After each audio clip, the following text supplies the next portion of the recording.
Bon ben bonjour tout le monde, j'espère que vous allez bien. Dans cette vidéo-ci, je vais vous expliquer là, la théorie qui concerne la section 3.7 de Physique XXI tombe B. Donc la section 3.7, ça s'appelle la mise à la terre. Donc je vais juste me cacher. Ouais, ok, voilà. Donc la section 3.7, la mise à la terre. Donc c'est une section qui est, moi je pourrais dire un peu pas optionnelle, mais un petit peu complémentaire, dans le sens que il y a certains profs qui ne la font pas, cette section-là, parce que c'est ça, comme telle, elle n'est pas 100% nécessaire. T'sais, vous pourriez vous débrouiller là, avec le cours de physique NYB, même si vous n'avez pas vu cette section-là, mais vous allez voir, elle est tellement utile, tellement pratique, ça peut tellement permettre, dans certains cas, de faciliter les calculs, puis d'alléger le raisonnement. Que moi, c'est une section que je fais tout le temps. Puis la plupart du temps, les élèves, quand on la voit, ils disent ah mon Dieu, c'est vrai que c'est le fun parce que bon, ça donne des trucs pour aller plus vite, ça fait que avec ça, on est capable de résoudre des circuits beaucoup plus facilement. Donc, pour ça, je vais la faire avec vous. Je suis sûr que vous allez apprécier là, de l'avoir fait parce que ça va vous aider à faire des problèmes beaucoup plus facilement dans certains cas. Donc la mise à la terre, c'est un concept là, qu'on voit bon, en physique dans les circuits.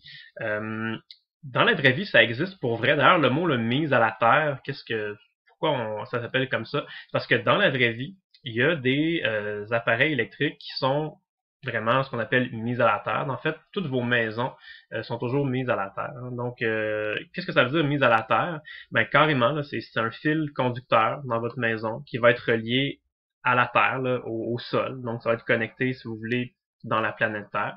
Et dans la planète Terre, on sait qu'il y a beaucoup de métaux. Hein. Un des grands constituants là, de la planète Terre, c'est des métaux comme du fer, du zinc, des choses comme ça. Et donc la planète Terre, au niveau conceptuel, théorique, là, on considère ça comme un énorme conducteur. Et quand on relie donc notre maison avec un fil comme ça qui va s'enfoncer dans le sol, là, on dit qu'on va faire une mise à la Terre. Et on sait que la planète Terre, dans son ensemble, elle n'est pas chargée électriquement, elle n'est pas positive, elle n'est pas négative, elle est juste neutre. Okay? Fait que cette grosse sphère-là, conductrice neutre, c'est comme un point de référence qu'on va toujours considérer comme étant 0 volt. Okay. Donc c'est ça, une façon de faire la mise à la terre dans la vraie vie, là, on n'en parlera pas tant que ça pour la section 3.7 qu'on fait actuellement, mais ça c'est vraiment un fil là, qui est relié dans le sol. Donc il y a plusieurs façons de faire une mise à la terre. Ça peut être une espèce de pieu métallique là, qu'on plante véritablement dans le sol, donc avec un marteau, un maillet, quelque chose comme ça, puis des fils conducteurs qui sont reliés dans votre maison. Une des façons relativement simple de faire une mise à la terre aussi, c'est que on prend les fils électriques dans votre maison et on les branche sur les tuyaux qu'il y a dans votre maison. Et les tuyaux, généralement, sont faits en métal, donc sont conducteurs. La plupart vont être en cuivre, par exemple. Et ces tuyaux-là, ben, ils vont s'enfoncer dans le sol, ils vont les rejoindre, par exemple, les égouts, ces choses-là. Donc, ils vont s'enfoncer dans la terre. Donc, ça, c'est une façon aussi de faire une mise à la terre. Quand vous avez des prises de courant là, à la maison, il y a tout le temps 3 trous dans une prise de courant. Et le trou qui est un petit peu plus arrondi, celui-là ici, c'est le trou justement qui est relié directement là, à la terre. Donc, quand vous branchez des fils électriques, là, ce trou-là ici, il est à 0 volt. Okay. Le symbole qu'on va utiliser pour représenter ça, c'est un symbole universel, là, standard. C'est le petit symbole ici. Donc, c'est une ligne avec 3 petites lignes de plus en plus petites. Donc, une espèce de petit triangle comme ça, là, si vous voulez. Quand on va faire des circuits théoriques, c'est ce symbole-là qu'on va utiliser. Donc, ce que ça veut dire, c'est que quand on va placer ce symbole-là quelque part dans un circuit, c'est une façon de dire là, que ce point-là, on considère qu'il est à 0 volt. Et on va se servir de ça pour faire les raisonnements qui vont suivre là, et aller placer les autres points de potentiel dans le circuit. Donc, on va faire des exemples tout de suite. Ça va vous montrer un petit peu à quoi ça sert tout ça. Donc, je vais faire avec vous la situation 1, qui est dans la section 3.7 de votre livre. Donc, ce qu'on nous dit, c'est qu'on a un circuit ici. C'est une pile avec 2 résisteurs. Donc, un circuit relativement simple. On connaît l'électromotance de la pile ainsi que la résistance des 2 résisteurs. J'ai reproduit le circuit ici, en un petit peu plus gros, pour qu'on y voit un peu mieux. Et j'ai écrit les données qu'on connaît. Donc, c'est une pile de 18 volts, un premier résisteur ici de 2 ohms et un deuxième résisteur de 4 ohms. Ce qu'on veut faire, c'est qu'on veut déterminer le courant dans le circuit, donc dire combien d'ampères circulent dans quelle direction. Et on veut trouver aussi le potentiel à chacun des points A, B, C et D. A, B, C et D étant les 4 coins là, de notre circuit ici, les petits points que j'ai représentés là, en rouge bourgogne là, sur mon schéma ici. Donc, première étape, c'est que si on veut trouver le courant, Okay. Ben, ce qu'on pourrait faire, c'est qu'on pourrait tout simplement calculer la résistance équivalente dans ce circuit-là. Ici, c'est relativement simple. On a seulement deux résisteurs qui sont en série, hein, qui sont situés le long du même chemin de courant, le long de la même branche. Donc, la résistance équivalente de ça, c'est tout simplement 6 ohms. Okay, 2 ohms plus 4 ohms, ça fait 6 ohms. Et si vous avez une pile de 18 volts branchée sur un résisteur équivalent de 6 ohms, ben bon, ça fait 18 divisé par 6 qui donne 3 ampères. Donc on sait qu'on a un courant de 3 ampères qui va sortir de notre pile comme ça. Et comme on a une seule branche de courant, ben c'est 3 ampères partout, dans toutes les directions. Donc on vient de répondre à la première partie de la question. On a trouvé qu'on a un courant de 3 ampères qui va circuler comme ça dans le sens horaire, si vous voulez, qui va traverser la pile et chacun des deux résisteurs. La deuxième partie de la question nous demande de trouver c'est quoi le potentiel qu'on a au point A, B, C et D.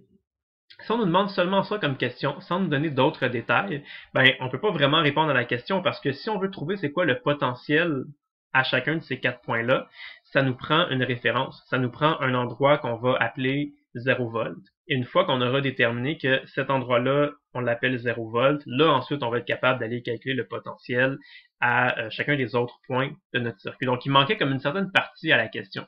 C'est pour ça que bon, dans le livre, on vous explique ça, on vous fait un petit ajout. Donc si on suppose que le potentiel est nul au point D, donc, si on suppose que le potentiel est nul au point D, qui est ici, ça revient donc à dire on suppose qu'on met la mise à la terre. Donc, on pourrait dire considérant que la mise à la terre est au point D, trouver les potentiels aux trois autres points du circuit. Donc, le point D, on considère que c'est 0 volt. Donc là, maintenant que ça, on l'a déterminé, là, on va être capable d'aller dire d'aller calculer c'est quoi les potentiels à chacun des autres points de notre circuit. Comment on va faire ça? Comment on va aller trouver c'est quoi les potentiels à chacun des autres points de notre circuit? Ben, on va réutiliser ce qu'on a déjà appris là, quand vous avez fait la section 3.5 qui s'appelle les lois de Kirchhoff. Quand vous avez écrit par exemple la loi des mailles, la loi des mailles disait que la somme des delta V est égale à 0. On se rappelle, c'était ça la loi des mailles, la somme des delta V est égale à 0. Et ce qu'on disait, c'est qu'on parcourait notre circuit et à chaque fois qu'on allait traverser un élément, là, soit un résisteur ou une pile, il y avait un delta V qui était associé à ça. Des fois c'était positif, des fois c'était négatif, des fois c'était une valeur de epsilon quand c'était une pile, d'autres fois c'était delta V est égal à RI quand c'est le cas d'un résisteur. Mais ce que je veux dire, c'est que les lois qu'on a appris ici, les quatre petits règlements, si vous voulez, ben ça va être exactement les mêmes règlements qu'on va utiliser là, pour résoudre notre circuit ici. Donc, par exemple, on pourrait imaginer que ici, on part à 0 volt, on va parcourir notre circuit, et à chaque fois qu'on va traverser un élément, ça va correspondre à un certain delta V, et ça va nous dire là, le prochain point va être à quel potentiel. Donc, si on laisse ça ensemble, on part ici à 0 volt, on va aller trouver c'est quoi le potentiel qu'on a ici au point A. Donc, on imagine que là, on est à 0 volt, on monte, on monte, on monte, on monte. On va traverser une pile de 18 volts comme ça. En traversant une pile de 18 volts, si on la traverse la pile dans le bon sens, là, de la borne négative à la borne positive, on comprend que la pile, elle va nous donner 18 volts. C'est un delta V de plus 18 volts. Ça veut donc dire que rendu au point ici, on va être à 18 volts. Donc, le potentiel au point A, là, ce serait 18 volts. On continue. Là, ici, on est à 18 volts. On continue, on continue. Oups, là, on traverse un résisteur de 2 ohms qui est traversé par un courant de 3 ampères. Donc, ça, on sait que c'est associé à un certain delta V qui est égal à R fois I. Donc, 2 ohms fois 3 ampères, ça fait 6 volts. Donc, on sait qu'on a un delta V de 6 volts ici. Maintenant, il est dans quelle direction? Si on parcourt là, notre chemin d'ici à ici, on se rappelle que le courant voyage toujours là, du plus gros potentiel vers le plus petit potentiel. Donc, ça veut dire que quand on va traverser notre résisteur, on va perdre 6 volts. Donc, ça correspond à un delta V de moins 6 volts. Ici, on était à 18 volts. Donc, si on perd 6 volts, on est rendu à 12 volts. Donc, le point ici, le point B va être à 12 volts. Et on fait le même raisonnement. On part de 12 volts, on descend, là on traverse un résisteur comme ça, dans le même sens que le courant. Donc ça va être un delta V qui est négatif. Delta V est égal à RI, 4 fois 3, 12. Donc en passant de ici jusqu'à ici, on va perdre 12 volts. On était à 12 volts. Fait que si on perd 12 volts, on tombe à 0 volts. Donc le point ici, ce sera 0 volts. Et c'est bien logique là, que ce soit la même chose que le voltage qui est ici, parce que entre ce point-là et ce point-là, on n'a pas de résisteur, on n'a pas de pile, donc nécessairement, ça va être le même nombre de volts. Okay. Fait que c'est comme ça qu'on pourrait procéder. Fait qu'en ayant mis la mise à la terre ici, on était capable d'identifier que ce point-là étant un potentiel de 18 volts et que ce point-là étant un potentiel de 12 volts et le point ici un potentiel de 0 volts également. Donc, en faisant ce petit exercice-là, cette petite situation-là, on a réalisé, bon, deux choses importantes. Premièrement, c'est que deux points qui sont reliés par un fil conducteur sans résistance sont toujours au même potentiel. Hein. Par exemple, le point qu'on avait ici et le point qu'on avait ici, c'est deux points de notre circuit qui sont reliés par un fil conducteur. Et il n'y a rien d'autre hein, dans ce fil conducteur-là. Il n'y a pas de résistance, il n'y a pas de pile. Donc, dès que vous avez deux points de votre circuit qui sont reliés par un fil conducteur, ils sont toujours au même potentiel. En fait, là, si on voulait identifier la région, tout ce qui est ici, là, tout ça, même ça, là, en tout cas, ça, tout ce que j'ai encerclé, là, tout ça, c'est à 0 volts. Parce que dès qu'on se promène dans le circuit, puis qu'on croise pas de résisteur, pas de pile, là, le potentiel ne change pas. Fait que tout ce qui est ici, là, encerclé, c'est toutes des choses qui se trouvent à 0 volts. Donc, mettons, le 18 volts, là, on aurait la borne positive de la pile, puis on aurait tout ça ici jusqu'au début de notre résisteur, là. Donc, tout ce qui est encerclé ici dans cette bulle-là, ce serait à 18 volts. Okay. Et tout ce qui est encerclé dans la dernière bulle que je suis en train de tracer, tout ça, ce serait à 12 volts. Okay. Donc, dès que vous promenez le long d'un fil conducteur, vous ne rencontrez pas de résistance ou de pile, le potentiel reste le même. Si vous rencontrez un résisteur ou une pile, là, le potentiel va changer. Là, il va y avoir un delta V qui est associé à ça. Mais sinon, dès que vous vous promenez, puis que vous faites juste vous promener le long d'un fil conducteur, le potentiel ne change pas. Et l'autre chose qu'on a réalisé, qu'on s'est servi pour résoudre, c'est que dans un résisteur, le courant est toujours orienté du plus gros potentiel vers le plus petit potentiel. C'est quelque chose qu'on avait déjà rencontré, qu'on avait déjà discuté et établi dans la section 3.5, quand on avait fait les lois de Kirchhoff, mais on le rencontre ici aussi également. C'est pour ça que, par exemple, si pour le résisteur de 2 ohms, le courant va vers la droite, ben, il passe du plus gros potentiel vers le plus petit potentiel, puis on le voit bien. Ici, on a 18 volts, de l'autre côté, on a 12 volts. Donc, le courant, effectivement, est allé du plus gros potentiel vers le plus petit potentiel. Si ça vous aide à réfléchir, rappelez-vous la petite analogie gravitationnelle qu'on avait faite avec les circuits. On avait dit que quand on a une pile, là, la hauteur augmente. Donc, en fait, la pile, ce serait comme l'équivalent d'un escalier roulant qui monte. Donc, l'énergie potentielle gravitationnelle va augmenter. Et quand on a un résisteur, c'est un peu l'équivalent d'avoir une espèce de petite chute comme ça, un petit trou. Donc, quand les petites balles passent ici, elles vont perdre de la hauteur, donc elles vont perdre de l'énergie potentielle gravitationnelle. L'équivalent, quand vous avez un courant qui traverse un résisteur, c'est un petit peu l'équivalent de ça, mais c'est l'énergie potentielle électrique. Okay? Donc, c'est sûr que si vous avez une espèce de petit tunnel comme ça dans votre circuit, ben, c'est sûr que les petites balles vont toujours aller de la plus grande hauteur jusqu'à la plus petite hauteur. C'est un trou, c'est une chute, donc les balles vont tomber dedans. Donc, pour un résisteur, c'est la même chose. Ils vont toujours du plus gros potentiel vers le plus petit potentiel.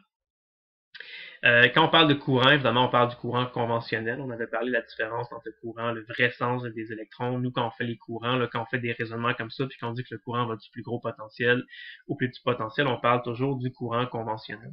Okay? Même si on sait que dans la vraie vie, c'est des électrons qui vont dans le sens contraire. Là. Nous, on suppose que le courant conventionnel, c'est que tout comme si c'était des charges positives qui se déplaçaient en sortant des bornes positives de nos piles. Okay. Juste un petit mot par rapport au potentiel. Juste essayer de faire un lien avec ce que vous avez déjà vu en physique NYK, que vous avez eu le temps de bien comprendre, j'espère. Alors que bon, physique NYP, c'est un petit peu nouveau, vous n'êtes peut-être pas encore certains de vous. Mais rappelez-vous, en physique NYA, quand vous avez vu la notion d'énergie potentielle, vous, c'est de l'énergie potentielle gravitationnelle, hein, vous avez appelé ça UG. Sûrement vous avez écrit la formule comme étant MGY ou MGH, ça dépend de quelle situation, ça revient au même, MGY ou MGH. Puis rappelez-vous, ce que vous avez fait, c'est que quand vous faisiez des problèmes de conservation de l'énergie, une des étapes de votre raisonnement, c'était de décider un point que vous alliez appeler Y égale à 0. Hein, et fallait fixer d'abord l'endroit qu'on allait appeler Y égale à 0. Et une fois qu'on avait décidé ça, on utilisait un axe Y qui pointait vers le haut. Et là, on mettait des valeurs au point initial et au point final. Par exemple, là, ce que vous avez fait comme situation, je pense que tout le monde l'avait fait probablement, c'est une balle qu'on lâche dans les airs. La balle va tomber à la surface d'une table et va tomber d'une distance de 2 mètres. Donc là, ce qu'on pouvait faire, on avait plusieurs options. On pouvait dire, moi, je vais décider d'appeler Y égale à 0 au niveau du sol. Si on fait ce choix-là, si la table mesurait, par exemple, 1 mètre de haut, puis qu'on lâchait la balle à partir d'une hauteur qui est 2 mètres au-dessus de la table, on peut dire que la position initiale dans nos calculs, le YI, ça allait être 3 mètres. Le Y final, ça allait être 1 mètre. On fait nos calculs avec ça, puis on trouve la vitesse, l'énergie cinétique finale de la balle avec sa vitesse finale ici. Okay.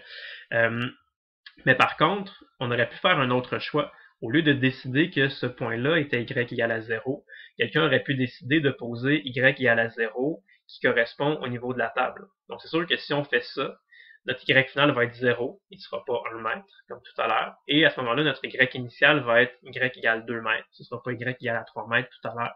Donc, les positions y de les coordonnées y qui correspondent à nos points initial et final vont être différents. Okay? Mais ce que vous avez vu en physique NYK, c'est que c'était pas important. En faire le problème en mettant y égale à 0 ici et faire le problème en mettant y égale à 0 ici, ça allait revenir exactement au même. Okay? Ça allait donner de toute façon le même delta U. Et si vous avez le même delta U dans les deux cas, vous allez trouver le même delta K et vous allez trouver la même valeur là, pour l'énergie cinétique finale. Donc c'est ça qui est important, c'est que qui est important à comprendre, c'est que quand vous faites des problèmes comme ça de conservation de l'énergie, la position que vous choisissez d'appeler y égale à 0, c'est un choix qui est arbitraire. Donc, c'est un choix c'est vous qui faites ce choix-là. Okay? C'est vous qui allez décider, ben moi, c'est cet endroit-là que j'appelle y égale à 0, ou non, moi, c'est cet endroit-là que je vais appeler y égale à 0. Ce qui est important, c'est de poser un endroit qui s'appelle y égale à 0, puis une fois que vous l'avez décidé, vous devez juste respecter ça, puis vous fier à ça pour aller établir les autres valeurs dans votre problème. Ben, en physique NYB, c'est exactement la même chose. Okay? L'endroit que vous allez choisir d'appeler V égale à 0, donc l'endroit pour lequel vous allez faire la mise à la terre, encore une fois, c'est quelque chose qui est arbitraire. Okay? Il n'y a pas une bonne ou une meilleure façon de le faire. Il n'y a pas un bon endroit dans le circuit là, pour poser un V égale à 0. C'est vous qui allez le décider. Mais une fois que vous avez pris votre décision, vous devez respecter cet endroit que vous avez appelé V égale à 0 pour aller établir c'est quoi les autres points de voltage dans votre circuit et ça va fonctionner. Okay? Parce que ce qui est important, c'est pas vraiment la valeur exacte de l'énergie potentielle. Ce qui est important, c'est que quand vous avez ce qui est important, c'est la différence de potentiel, le delta V que vous allez mesurer là, entre deux points de votre circuit. Donc, si on pourrait faire exactement l'équivalent, au lieu d'imaginer que c'est une balle qu'on va laisser tomber, qui va tomber à la surface d'une table, on pourrait imaginer une particule positive, par exemple un proton, qui se déplacerait dans un endroit là, où il y a différentes valeurs de potentiel. Et par exemple, quelqu'un aurait pu faire un premier choix, aurait pu décider de faire une mise à la terre ici. Si le proton passe de là à là, il se déplacerait d'un point qui est à 2 volts jusqu'à un point qui est égal à 0 volts.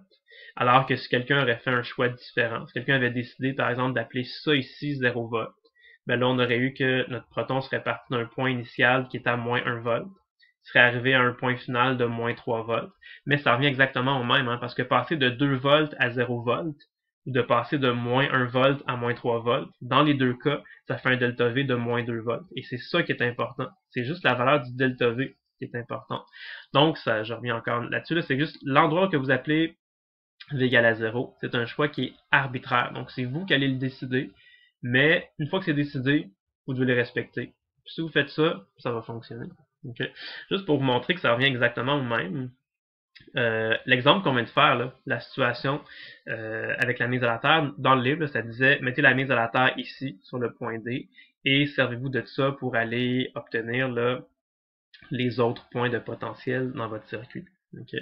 Ce que je veux vous montrer, c'est qu'on aurait pu choisir de mettre notre delta V, pas notre delta V, mais notre mise à la terre à d'autres endroits dans le circuit. Si on le fait, c'est sûr que les points, les valeurs exactes des potentiels à chacun de nos 4 coins va changer, mais ça va être exactement les mêmes delta V, vous allez voir. Okay.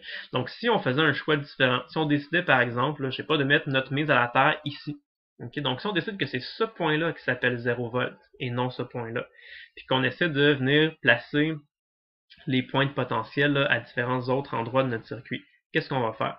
Bon, on procède de la même façon que tout à l'heure. On part de notre 0 volt. Fait qu'on dit ça, c'est 0 volt. Puis là, disons qu'on se déplace vers la droite comme ça. Quand on va traverser notre résisteur ici, c'est un résisteur de 2 ohms, parcouru par un courant de 3 ampères vers la droite. Donc, quand on passe de là à là, on passe du plus gros potentiel vers le plus petit potentiel. Donc, on va perdre du potentiel. 2 ohms, 3 ampères, ça fait un delta V de 6 volts. Donc, ce point-là ici, il serait à moins 6 volts. Okay? Ça se peut avoir un point dans notre circuit qui a un potentiel négatif. comme ça se pouvait là, en physique NYK d'avoir des points qui avaient d'énergie potentielle gravitationnelle négative. Donc c'est pas impossible, ça peut arriver. Et là on continue. Ici on a moins 6 volts. Si on traverse ça ici, 4 ohms, 3 ampères, ça fait un delta V de 12 volts. Encore une fois, on va dans le même sens que le courant, donc on perd 12 volts. Donc on était déjà à moins 6. On a un delta V de moins 12, donc on va tomber à moins 18 volts. Le point ici va être à moins 18 volts lui aussi, parce qu'on se promène juste le long d'un... ça, les mêmes fils conducteurs. Donc ce point-là est à moins 18 volts aussi. Et on voit que ça fonctionne parce que si on part de moins 18 volts, on monte comme ça, puis on traverse une pile de 18 volts. En traversant la pile de 18 volts, elle nous donne du potentiel. Elle nous fait un delta V de plus 18. Fait que si on part de moins 18 volts ici, on a un delta V de plus 18 volts, fait qu'on tombe à 0 volts ici. Puis c'est la même valeur qu'ici, 0 volts. Donc ça, vous voyez, ce serait une autre façon. Ce serait la solution si on place le 0 volt ici. Je vais faire celui-là, puis après ça, on va aller aux conclusions. Donc ici, je vais faire un peu plus rapidement. On pourrait poser que ça, c'est 0 volts. Si on dit que ça, c'est 0 volts, ici, on a moins 12 volts, fait qu'on tombe ici à moins 12 volts. Donc, moins 12 volts ici aussi. Si on part de moins 12 volts, puis qu'on traverse une pile qui nous donne 18 volts, ben, moins 12 plus 18, ça fait plus 6. Donc, ce point-là ici est à plus 6 volts. Et ça fonctionne bien, parce que là, on a 6 volts, 0 volts. Ici, on avait dit que c'était 2 ohms, 3 ampères. 2 ohms, 3 ampères, ça fait 6 volts. Quand on passe de là à là, on perd 6 volts. Donc, 6 moins 6, ça donne bel et bien notre 0. Donc, tout fonctionne bien. Si on avait placé notre mise à la terre ici, ça reviendrait exactement au même que ça, parce que si ça, c'est 0 volts, le point ici, il serait lui aussi à 0 volts. Donc, placer la mise à la terre ici ou ici, ça revient au même, parce que on avait dit tout à l'heure que tout ça, c'était le même point, là, finalement, dans notre circuit. Donc, ce serait les mêmes points de potentiel. Okay. Fait que je vais vous montrer ici, avec ce petit test-là, cette petite expérience-là, c'est que c'est sûr que si vous changez la position de votre mise à la terre dans votre circuit, ça va changer toutes les valeurs de potentiel au point de vos circuits. Fait que sûr que si vous mettez votre mise à la terre ici, ou si vous la mettez ici, ou si vous la mettez ici, oui, c'est sûr que ça va changer la valeur de vos points de potentiel. Okay? Mais ce qui ne changera pas, c'est que vous allez avoir les mêmes delta V.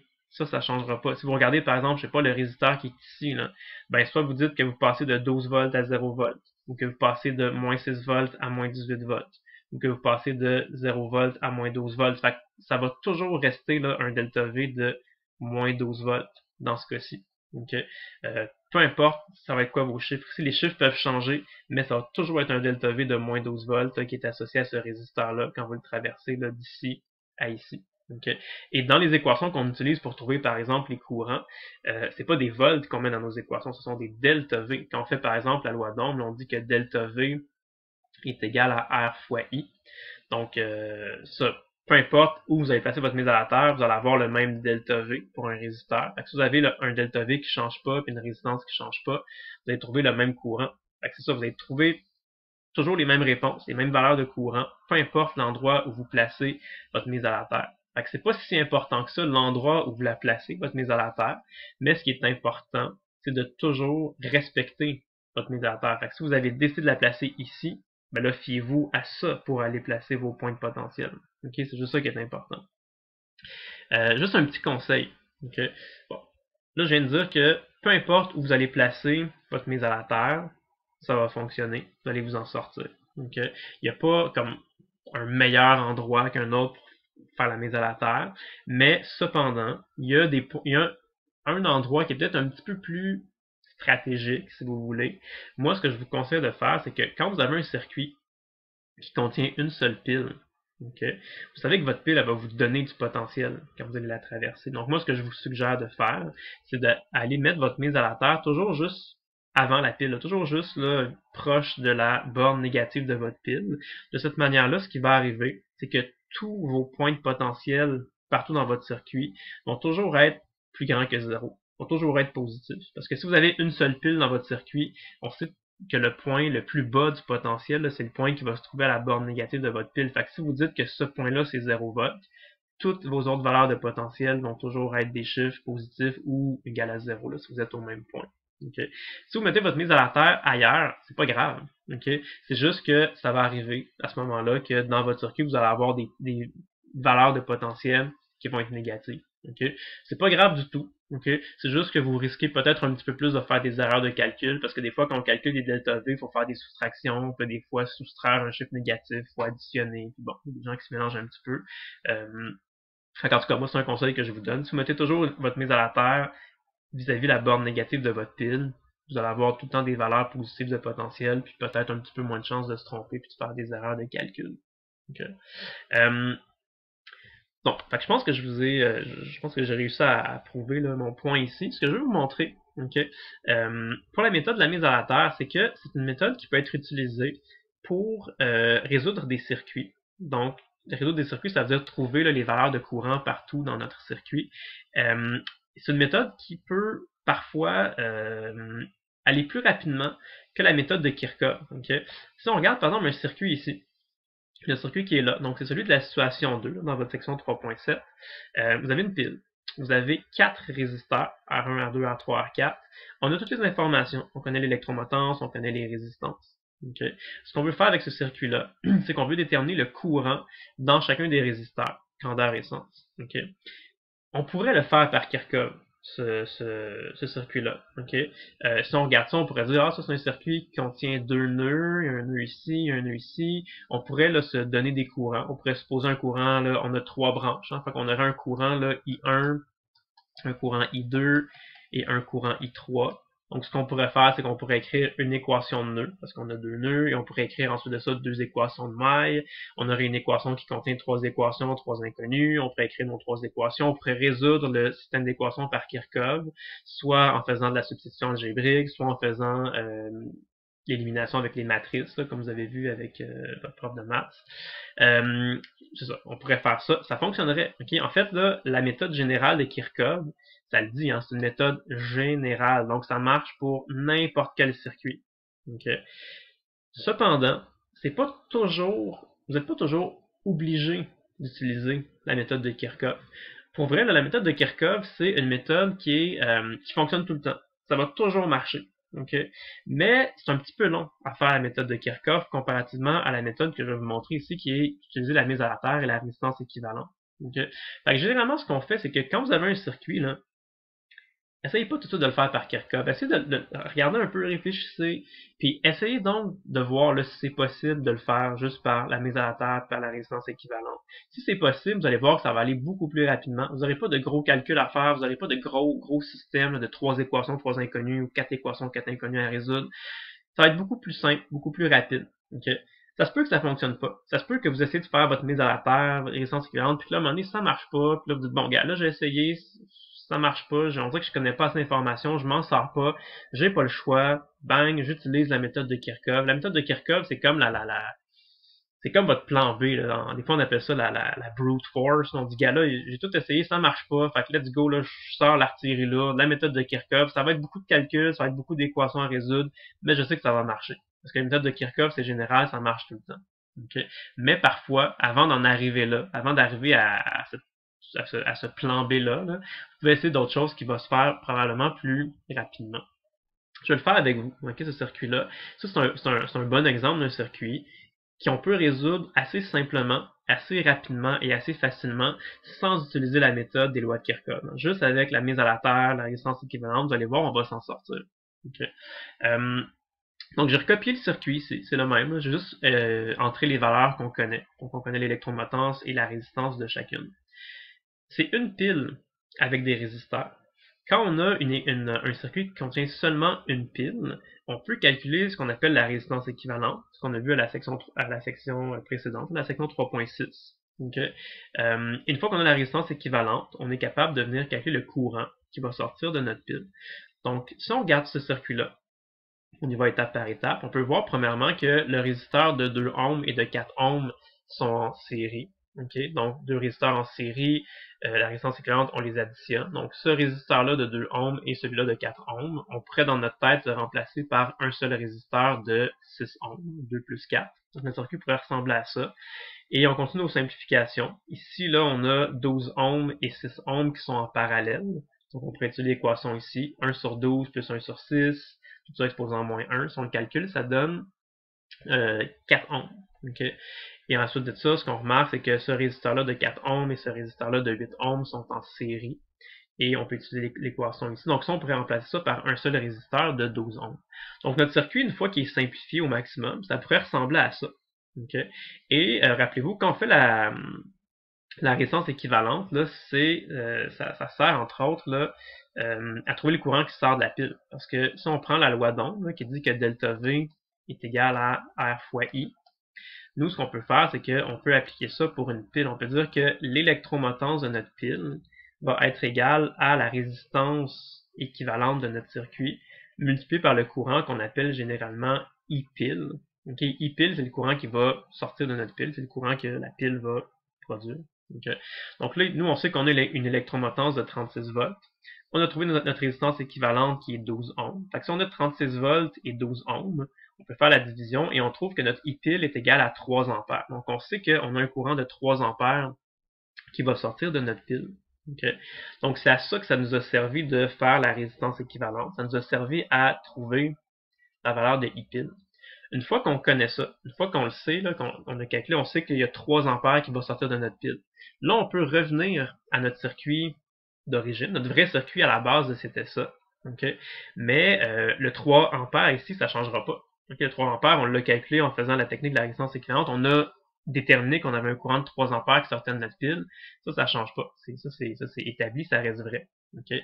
Et là, on peut commencer à réfléchir. On se dit, on a un courant de 3 ampères qui sort de notre pile, qui va vers le haut comme ça.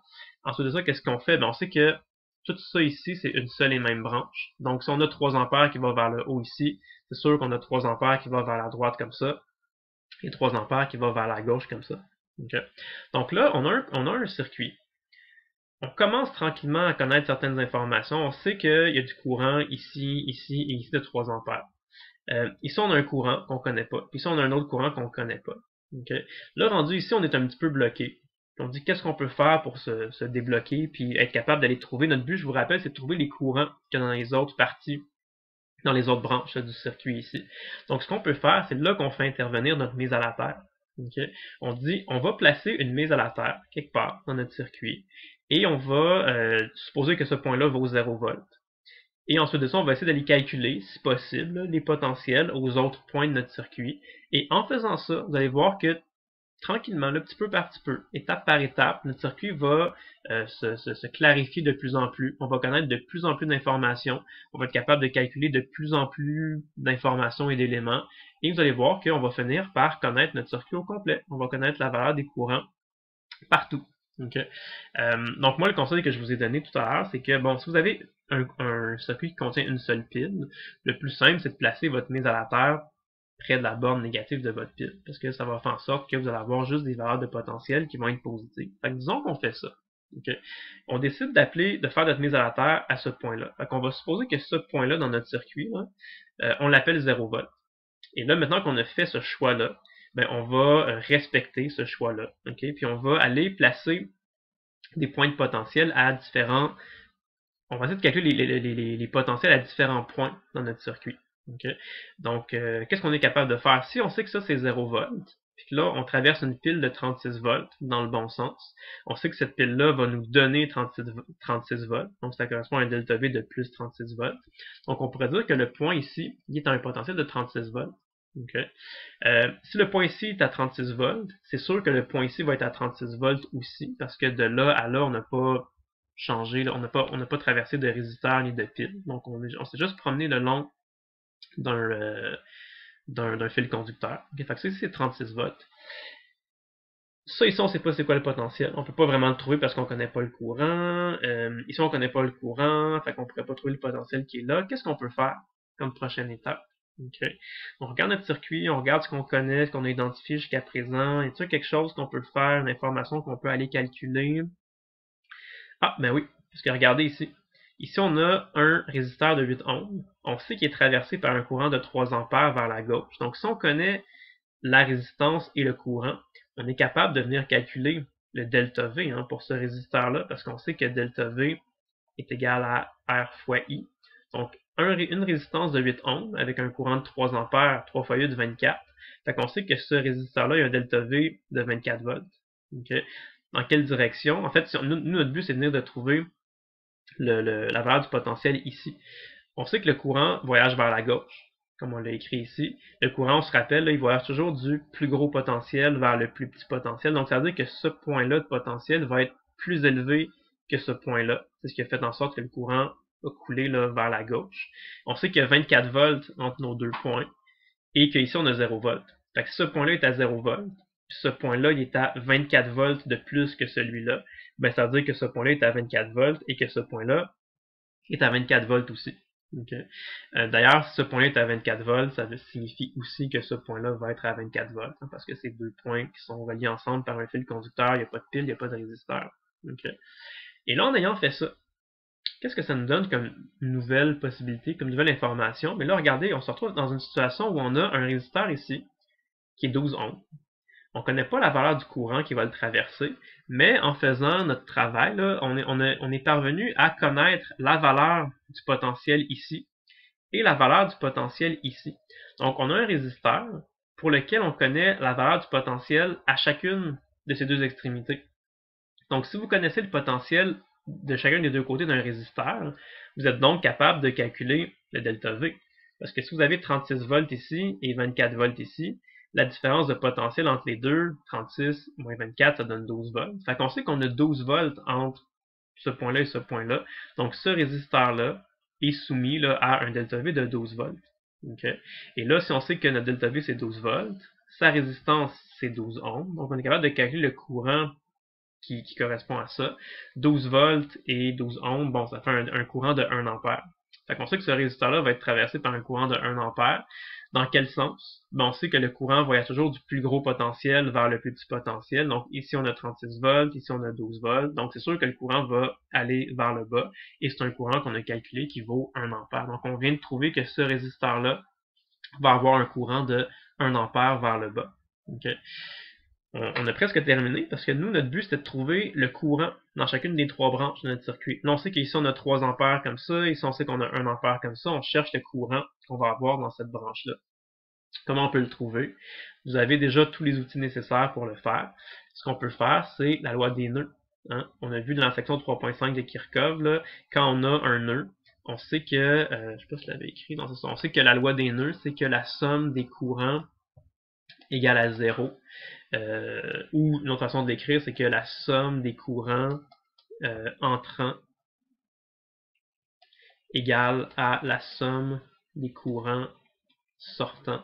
Et c'est une autre façon de l'écrire. Ou dire simplement que la somme des courants égale à 0. Et quand on fait ça, les courants entrants, on les met positifs, les courants sortants, on les met négatifs. Donc l'équation, c'est sûr qu'elle va balancer, qu'elle va donner 0. Okay? Donc regardez ici, qu'est-ce que vous avez. Vous avez un nœud. Vous avez 3 morceaux de fil, donc c'est un nœud qui contient 3 branches. Okay? Vous avez 3 ampères entrants et vous avez 1 ampère sortant. Donc qu'est-ce qui manque ici dans la troisième branche? Si on fait les petits calculs, c'est très simple, c'est 2 ampères sortants. Donc là, on vient de déduire que dans la branche ici, on a 2 ampères qui vont sortir du nœud, donc 2 ampères qui vont se diriger vers la droite. Et comme que ça ici, c'est une seule et même branche, ben là, on a 2 ampères qui vont vers la droite, 2 ampères qui vont vers le bas, 2 ampères qui vont vers la gauche. Okay? Donc, techniquement, on vient de terminer notre problème. Notre but, c'était de trouver la valeur du courant, module et orientation dans chacune des branches de notre circuit. Je veux juste quand même, là, pour le fun, compléter ici pour vous montrer que tout fonctionne bien. Je vais venir calculer c'est quoi le potentiel ici. Ici, on sait qu'on a 36 volts. Là, on vient de trouver notre courant de 2 ampères. Donc, si on connaît le 2 ampères puis le 2 ohms, on applique la loi d'Ohm, delta V égale à RI.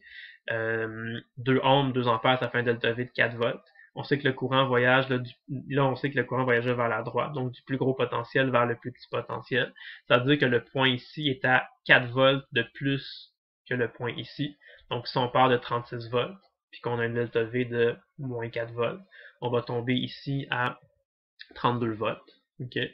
Et juste vous montrer que ça fonctionnait, c'est bien logique que ce soit 32 ici. Là. Si on part à 32 volts, puis qu'on traverse le résisteur ici dans le même sens que le courant, 4 ohms, 2 ampères, ça fait un delta V de 8 volts. Le courant va vers le bas, fait que ce point-là, il est 8 volts de plus que celui-là. Et effectivement, si on fait là 32 volts moins 8, ça nous donne bien le 24 volts qu'on avait. Donc tout est logique, tout est parfait, tout est cohérent, il n'y a pas de problème, il n'y a pas de faille là, dans notre raisonnement. Okay.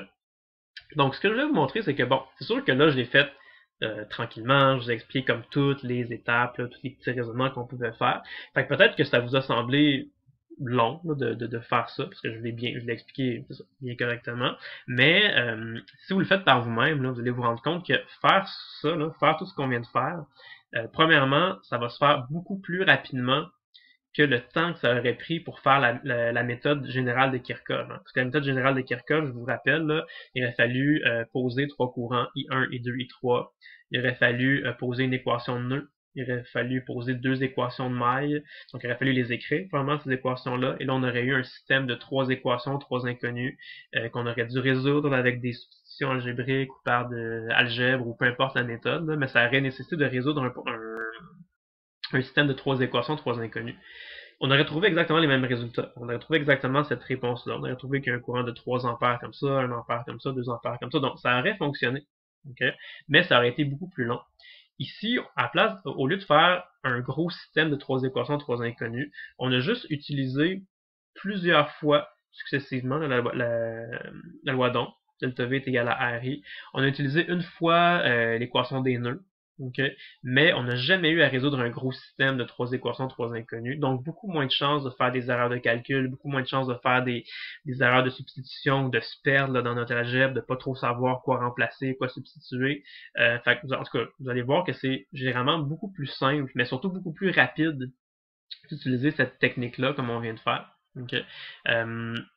Donc, il faut juste pas paniquer. Faut vraiment y aller étape par étape, regarder notre circuit. Dès qu'on est capable de calculer quelque chose, on le calcule. Fait que des fois, on va être capable de calculer un point de potentiel, on le calcule. Des fois, on va être capable de calculer un courant, on le calcule. Dès que vous êtes capable de calculer quelque chose, calculez-le. Vous allez voir que, au fur et à mesure, là, votre circuit va se simplifier de plus en plus. Vous allez connaître de plus en plus d'informations. Puis, éventuellement, vous allez juste tout connaître. Votre circuit va être complètement connu, complètement résolu. Okay, donc, c'est un petit peu l'idée derrière tout ça. Okay. Ici, on avait un circuit relativement simple. Okay. Donc, une pile avec des résisteurs qui sont branchés, toutes les fils sont connectés ensemble, il n'y a pas rien de spécial. Mais juste vous montrer des petits cas un peu particuliers là, pour juste être sûr là, qu'on a une bonne... pour raffiner un petit peu notre compréhension là, de la mise à la terre et du potentiel. À la situation 4, dans votre livre, vous avez un circuit là, comme ça. Et ce qu'on vous demande, c'est que, bon, on a une pile, on a des résisteurs. On suppose que tous les résisteurs ont une résistance de 3 ohms. On veut déterminer le courant dans chacune des branches. Donc, dire combien d'ampères, dans quel sens le courant va. Et on veut déterminer la valeur du potentiel à tous les points qui sont identifiés dans notre circuit. Donc, A, B, C, D, E, F, G. Et on vous dit que la mise à la terre est ici. Okay, donc, ça veut dire que ce point-là, là, on suppose que c'est 0 volts. Et on veut être capable d'aller trouver les potentiels à chacun des autres points de notre circuit. Okay. Je vais vous montrer la réponse tout de suite. Je vais vous expliquer pourquoi c'est ça. Okay. Je sais pas si... Ouais, ok, je peux vous faire ici. Donc, comme notre mise à la terre est là, ça c'est 0 volts. Donc, c'est sûr qu'on aurait été capable de déduire que c'est 0 volts.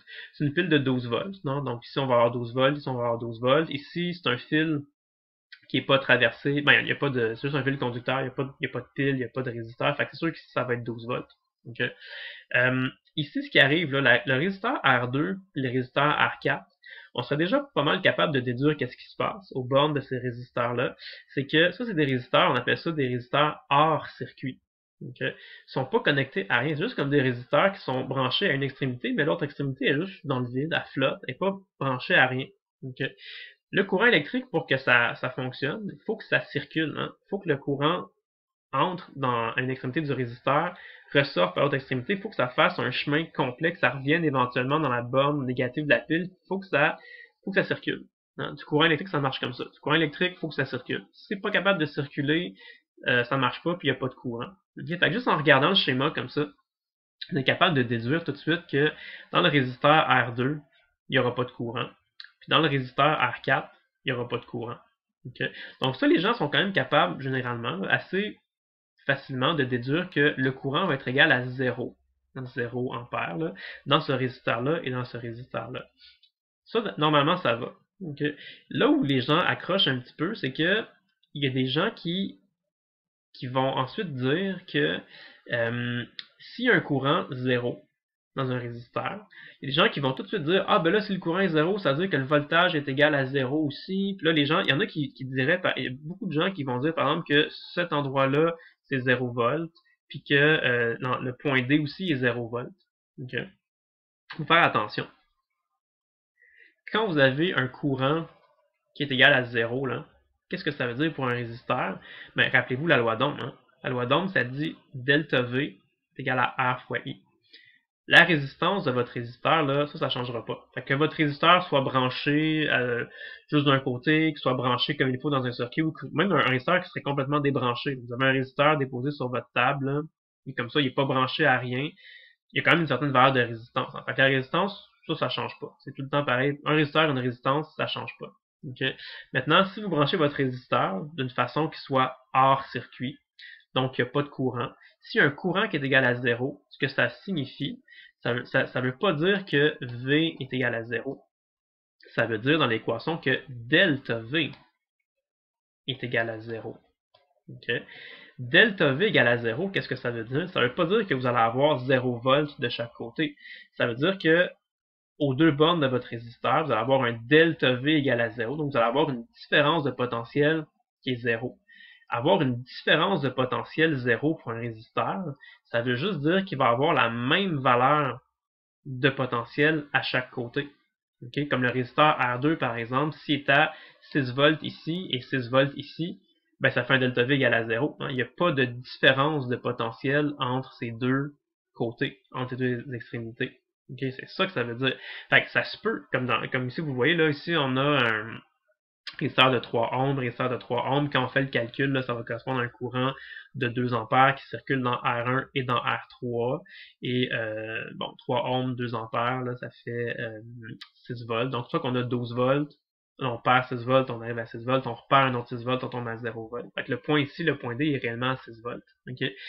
Fait que si le point D est à 6 volts, le point E va aussi être à 6 volts parce que le résisteur R2 a un delta V égal à 0. Okay? Il n'y a aucune différence de potentiel. Donc, ce point-là est à 6 volts, le point-là aussi doit être à 6 volts. Si on mettait 0 volts ici, ben là, on aurait une différence de potentiel de 6 volts. On aurait 6 volts d'un côté, 0 volts de l'autre. Oups, ça ferait un courant qui va vers la droite, ce qui se peut pas, ce qui est impossible. Okay? Ça se peut, là, ça peut arriver par hasard qu'un résisteur, comme ici, le résisteur R4, ça pourrait arriver qu'il y ait vraiment là, une de ses extrémités qui est à 0 volts. Et là, oui, je suis d'accord qu'à ce moment-là, si un point est à 0 volts, puis il n'y a pas de courant qui passe dedans, delta V égale à 0, ben là, oui, c'est vrai que l'autre point va être à 0 volts. Okay? Mais ça peut arriver, comme ici, que vous ayez un résisteur qui ait le même potentiel de chaque côté, et ce qui va quand même faire une différence de potentiel de 0 volts, donc aucun courant. Ça se peut. C'est tout à fait possible. Ça se pourrait là, avoir un résisteur là, qui est branché là, dans un circuit, on ne sait pas trop comment. Ça se pourrait là, que vous ayez, je sais pas, là, 1 million de volts. Ce point-là pourrait être à 1 million de volts, puis si l'autre point est à 1 million de volts aussi, ben, même si vous avez 1 million de volts de chaque côté du résisteur, si c'est le même chiffre de chaque côté, ben, ça fait un delta V égal à 0. Si vous avez un delta V égal à 0, c'est bien une valeur, mais ça fait un courant égal à 0. Okay? Fait que ça se peut, un résisteur qui ait une valeur de potentiel, même une très grosse valeur de potentiel à chacune de ces deux extrémités, mais si c'est la même valeur, puis qu'un delta V égal à 0, il va avoir un courant égal à 0. C'est ça que ça dit, la loi d'Ohm. Delta V est égal à RI. Okay? Dans l'analogie là, du petit montage de gravitationnel, c'est un peu comme si vous aviez ça comme ça. Donc, si on fait ça dans la vraie vie, qu'est-ce qui va arriver? Ben, les petites boules ici, elles vont se déplacer. Okay? Puis vous voyez là, les boules qui sont ici, celles que j'encercle, les petites boules ici, les petites boules ici, les petites boules ici, elles vont pas se déplacer. Il va y avoir des petites boules, elles vont rester là, elles vont juste pas bouger. C'est juste les petites sphères ici là, qui vont se déplacer. Donc, vous voyez, ça se peut que ces trois chemins-là, ces trois petites boules-là, sont pas à la même hauteur. Fait que c'est sûr que les petites boules ici ils ont une énergie potentielle gravitationnelle plus élevée que ceux-là. Ceux-là ont une énergie potentielle gravitationnelle plus élevée que ceux-là. Mais ils bougent pas, malgré tout. Fait que ça se peut que ici, ce soit à 12 volts, ici à 6 volts, puis ici à 0 volts. Mais même s'ils sont à trois valeurs de potentiel différentes, il reste quand même que le courant est égal à 0, qu'il n'y a pas de petites billes là, qui se déplacent dans ces sections-là. Donc voilà, ça peut arriver. Fait qu'oubliez pas que, en fond, c'est juste delta V égale à RI. Un résisteur qui n'a pas de courant, ça veut dire qu'il y a un delta V qui est égal à 0. C'est juste ça que ça veut dire. Fait que ça nous aide juste à mieux comprendre et à mieux interpréter la loi d'Ohm. Okay. Donc, comme telle, la théorie pour la section 3.7 est terminée. Mais ce que je veux faire avec vous avant de terminer cette vidéo-ci, c'est rappelez-vous, là, dans la dernière vidéo de la section 3.6, on avait un petit exercice comme ça où on voulait identifier les courts-circuits dans des circuits. On en avait fait 4 ensemble, là, A, B, C et D. Ce que je vous avais dit, c'est que, inquiétez-vous pas, là, quand on va faire la vidéo sur la section 3.7, je vais vous montrer une technique qui s'appelle la mise à la terre, qu'on a vu maintenant, et je vais vous montrer comment on peut identifier les courts-circuits que dans ces résisteurs-là. Et vous allez probablement trouver que c'est beaucoup plus facile que ce qu'on a fait la dernière fois. Okay. À la fin de la vidéo précédente, à la section 3.6, on avait juste vu la résistance équivalente, on n'avait pas encore vu la mise à la terre. Ce que je vous avais dit, c'est que quand vous avez un circuit comme ça, puis vous vous posez la question, est-ce que des résisteurs qui sont court-circuités, oui ou non, comment on fait pour le déduire? Moi, ce que je vous avais donné comme truc, c'est essayer de redessiner le circuit. Généralement, ça va vous aider. Par exemple, si on redessine le circuit ici, ça donne ça, puis là, on peut voir assez facilement que ces deux résisteurs-là sont court-circuités parce qu'ils sont en parallèle avec une branche où il n'y a aucune résistance. Donc, ces deux résisteurs-là sont court-circuités. On vous demandait là, dans l'exercice, quand vous avez un résisteur qui est court-circuité ou qui n'a pas de courant, faites un X dessus. Fait que c'est une technique. Mais maintenant qu'on connaît la mise à la terre, vous allez voir, c'est très simple. Selon moi, c'est même plus simple de faire ce qu'on va faire maintenant. C'est que on fait un peu comme si on voulait résoudre le circuit. On met une mise à la terre qu'on peut mettre là, disons là, près de la borne négative de notre pile. Donc disons qu'on dit on fait une mise à la terre ici.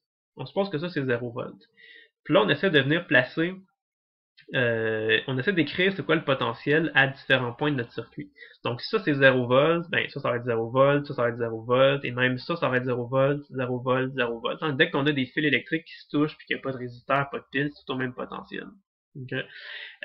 Ici, si ça c'est 0 volts, ici on a une pile qui a une certaine électromotance. On ne sait pas c'est quoi, c'est juste une variable, on l'a appelée epsilon, ça peut être 5 volts, 6 volts, 9 volts, 12 volts, peu importe. Mais on sait que le point ici, comme on a traversé notre pile, en traversant la pile elle nous donne epsilon. Donc le point ici il va être à epsilon. Okay. Et regardez les résisteurs ici. Si vous avez 0 volts ici, puis 0 volts ici, ben, il n'y a pas de courant qui passe dans cette branche-là du circuit parce que vous avez des delta V qui sont égales à 0. Donc il n'y a pas de courant qui passe là, ça va être 0 volts ici aussi. Donc ici, on sait qu'il n'y a pas de courant qui va traverser parce que ces résisteurs-là, ils ont un delta V égal à 0. Ils sont égales à la loi d'Ohm. Le delta V est égal à R fois I.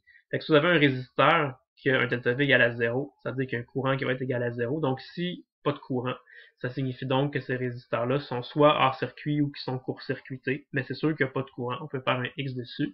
Et même ici, on peut déterminer le sens du courant. Parce que si ici on a une valeur epsilon quelconque, qui est plus grande que 0, on se rappelle que le courant il voyage tout le temps du plus gros potentiel vers le plus petit potentiel. Donc c'est sûr que ici le courant dans ce résisteur-là va aller vers le haut. Quand on a redessiné notre schéma, ça veut dire que le courant ici allait vers le haut comme ça. Okay.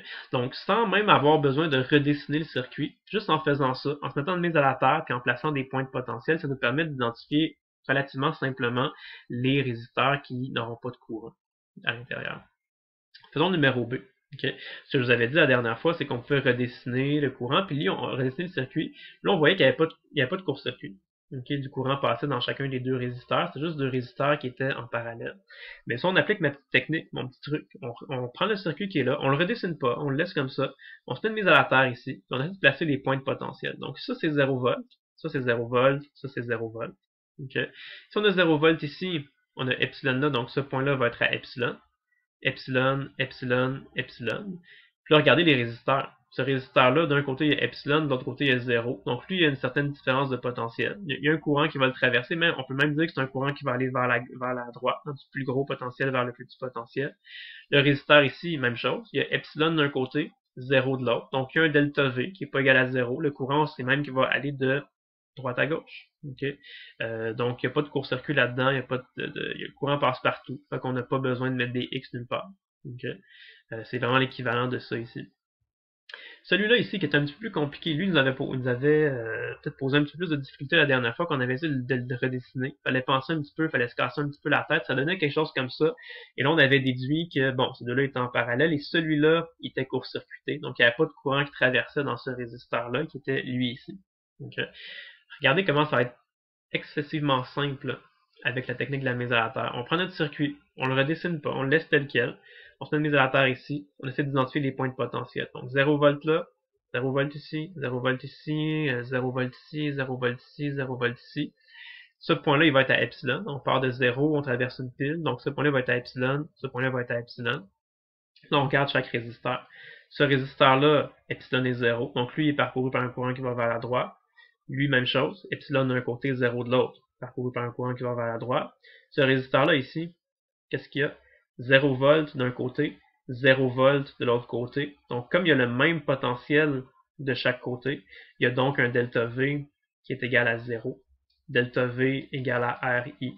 Donc, il y a un courant qui est égal à 0. Il n'y a pas de courant qui traverse dans ce résisteur-là parce que, bon, il a été court-circuité avec le petit morceau de fil ici. Donc, on est capable de dire tout de suite là, que dans ce résisteur-là, il n'y a aucun courant qui va traverser. Puis si on suit nos chemins de courant, on comprend que le courant va arriver là, se diviser en deux, faire le tour comme ça, venir ici, partir là. Okay? Donc, on trouve la même conclusion qu'en faisant ça ici. Okay. Et finalement, le dernier, lui aussi nous avait posé quelques, un peu peut-être de difficultés. On en était venu à la conclusion que toute cette partie-là, là, ces 5 résisteurs-là, étaient hors circuit, et donc il n'y avait aucun courant qui allait circuler dedans. Okay. Le courant allait juste circuler dans le résisteur qu'on a là. C'est ce qu'on avait trouvé, puis c'est ça la bonne réponse. Okay. Lui, c'est sûr que bon, il est un petit peu plus compliqué. Peu importe la technique qu'on va faire, soit en le redessinant, même par la mise à terre, il est un petit peu plus compliqué, mais quand même, je pense que je trouve que cette analyse-là demeure plus simple que le redessiner comme ça. On prend notre circuit, on le redessine pas, on le laisse comme ça, on se met mise à terre là, on trouve les points de potentiel. Donc ça c'est 0 volt. Donc ici on a 0 volt. On va avoir un point là, epsilon ici. Donc epsilon ici, epsilon ici. Fait que déjà tout de suite on peut dire que ce résisteur-là, il est traversé par un courant qui va aller du haut vers le bas. Bon, ici qu'est-ce qui se passe? On peut se poser la question, est-ce qu'il va y avoir un courant qui voyage dans ces résisteurs-là? Est-ce qu'il n'y a pas de courant? On peut faire une hypothèse, puis vous allez voir que bien rapidement, on va se rendre compte que c'est impossible qu'il y ait du courant. Parce que, admettons qu'on dit, s'il y avait un courant qui allait vers le haut, là, okay, qu'est-ce que ça signifie? Ben, delta V égale à RI, et il faut que le courant voyage toujours du plus gros potentiel vers le plus petit potentiel. Donc, si on suppose que ce résisteur-là est parcouru par un courant qui va vers le haut, qu'est-ce que ça signifie? Ben, ça signifie que le point ici aurait un potentiel qui serait plus petit que epsilon, hein, parce que le courant aille du plus gros potentiel vers le plus petit potentiel. Fait que si on a un point de potentiel ici qui serait plus petit que epsilon, qu'est-ce que ça signifierait? Ben, non seulement ça voudrait dire qu'il y a du courant qui irait vers le haut comme ça, mais comme ce point-là est à epsilon, ce point-là serait plus petit que epsilon, il y aurait aussi du courant qui irait comme ça. Puis il y aurait aussi du courant qui irait comme ça, du plus gros potentiel vers le plus petit potentiel. Fait que ce point-là, regardez qu'est-ce qui lui arriverait. Il y aurait juste du courant entrant. Il y aurait du courant qui arriverait vers la gauche, vers le bas, puis vers la droite. Ça, c'est impossible. On ne peut pas avoir un point dans un circuit, un nœud dans un circuit, avec juste du courant entrant. Ça marche pas. Le courant dans un circuit, on l'a dit tantôt, il faut que ça circule. Ça le dit, hein. Circuit, circule, circuler. Fait que le courant ne peut pas juste s'accumuler dans un même point, et ce point-là deviendrait excessivement chargé. Il y aurait juste comme une accumulation de charge à ce point-là, que votre circuit il exploserait ou il deviendrait infiniment chargé, ça marche pas. Okay? Donc ça, c'est impossible. Fait qu'il ne peut pas avoir du courant qui va vers le haut dans ce résisteur-là. Okay? Est-ce qu'il peut y avoir du courant qui va vers le bas? Ben non plus. Même raisonnement, un peu à l'envers. Si on suppose qu'il y a un courant qui va vers le bas, le courant, on sait, il va toujours du plus gros potentiel au plus petit potentiel. Fait que si on suppose qu'il y a un courant qui va vers le bas ici, ça signifierait qu'à cet endroit-là, on aurait un potentiel plus grand que epsilon. Mais si on a un potentiel plus grand que epsilon ici, non seulement on aurait du courant qui irait vers le bas comme ça, mais on aurait du courant qui irait comme ça, puis on aurait aussi du courant qui irait comme ça, ce qui est impossible. Ici, on aurait un nœud avec juste du courant sortant. Ça marche pas, ça. Les charges peuvent pas... faut que ça circule. Fait que les charges doivent entrer et sortir d'un nœud. Ils peuvent pas juste sortir ou juste entrer dans le nœud. Donc, c'est impossible. Fait qu'on vient de déduire que le courant, c'est impossible qu'il y ait un courant qui aille vers le haut dans ce résisteur-là. Et c'est aussi impossible qu'il y ait un courant qui aille vers le bas dans ce résisteur-là. Donc, conclusion, qu'est-ce qui arrive? Si le courant peut ni aller vers le haut, ni aller vers le bas, ça veut juste dire qu'il n'y a pas de courant. Ça veut dire que ce résisteur-là, il y a un courant égal à 0. Si un courant égal à 0, ça veut dire qu'il y a un delta V égal à 0. Si un delta V égale à 0, ça veut dire qu'il y a le même potentiel de chaque côté. Donc ça, c'est epsilon. Ici aussi, ça va être epsilon pour avoir un delta V égal à 0. Et là, ben, si on a epsilon ici et epsilon ici, encore une fois, pas de courant. C'est-à-dire que ce point-là va être à epsilon, ce point-là va être à epsilon. Il y aura juste pas de courant qui va traverser ces résisteurs-là. Donc, on revient donc à la même conclusion qu'on avait ici, sauf qu'on n'a pas eu besoin de redessiner le circuit. On a eu besoin juste de raisonner en termes de delta V. Ok. Peut-être que vous trouvez que cette méthode-là est plus simple en le redessinant. Peut-être que vous trouvez que c'est cette méthode-là qui est la plus simple en faisant l'analyse avec la loi d'Ohm, delta V égale R et tout ça. Mais peu importe, ça vient exactement au même. Ok. Fait que ça que je vous disais tout à l'heure, là, la section qu'on vient de faire maintenant, la section 3.7, c'est une section qui est un peu optionnelle, si vous voulez, mais ça vous donne là, des outils dans votre boîte à outils, ça vous donne là, des façons de faire pour résoudre des problèmes en utilisant une autre technique, une autre variante là, de la théorie qui fonctionne bien aussi. Généralement, c'est plus simple et plus rapide de résoudre des circuits en utilisant la mise à la terre qu'en utilisant la méthode générale de Kirchhoff. Mais les deux techniques vont fonctionner la plupart du temps. Okay? Donc c'est juste un outil supplémentaire que vous avez et que vous pouvez utiliser quand bon vous semble. Dans la plupart des cas, ça va être plus simple d'utiliser ça que de faire la méthode de Kirchhoff. Okay? Donc ben voilà, je vous laisse là-dessus. Bonne journée et à la prochaine.